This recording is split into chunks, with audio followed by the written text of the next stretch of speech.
Wiil dhalinyaro ganacsade Soomaali ah oo la gowracay ama lagu bireeyay goobtiisa ganacsi xilli uu dhex jiifay.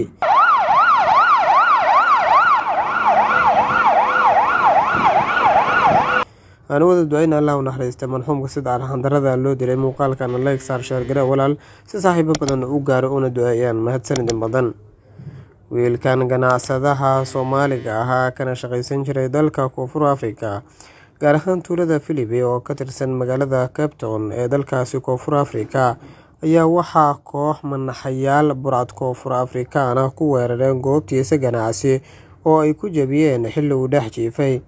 Waxayna isku xidheen labadiisa lugood iyo labada gacmood, iyadoo markii ay goobtiisa ganacsi dan ay ka lahaayeen oo ahayd in ay dhacaan oo wixii ay ka qaadan kareen ay ka qaateen. Markii dambena toorey, midiyo iyo baangado ay wateen ku gowraceen manaxayaasha burcadda Koonfur Afrikaanka ah, iyagoo afka sharooto uga xiray.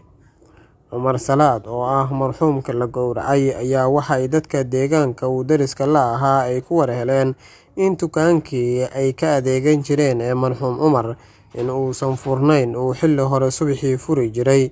Fidqa ka mid ah dukaankana ay ballaqan tahay, tan kalena ay xiran tahay. Markii ay fiiriyeen oo dukaanka ay galeenna ay ku arkeen meydka marxuumka oo la wadaageen booliiska iyo Soomaalida dalkaasi ku nool.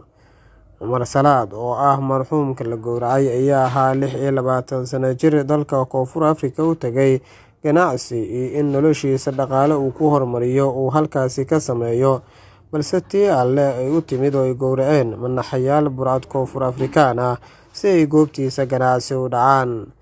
Booliiska dalkaasi ayaa baaritaano wadaan, waxa ayna meydka marxuumka goobtiisa ganacsi ka qaadeen isagoo meyd ah, lugaha gacmaha ka xirxiran, afkana sharooto looga dhejiyay, lana gowracay.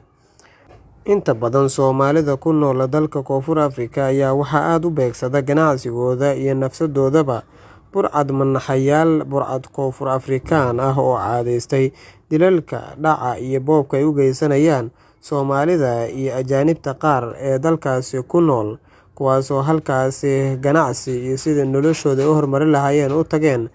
Inta badan kooxaha burcad Koonfur Afrikaanka ah waxa ay beegsadaan ganacsiga, nafsada, hantida iyo guryaha ay degan yihiin inta badan Soomaalida dalkaasi ku nool ee halkaasi ku ganacsada.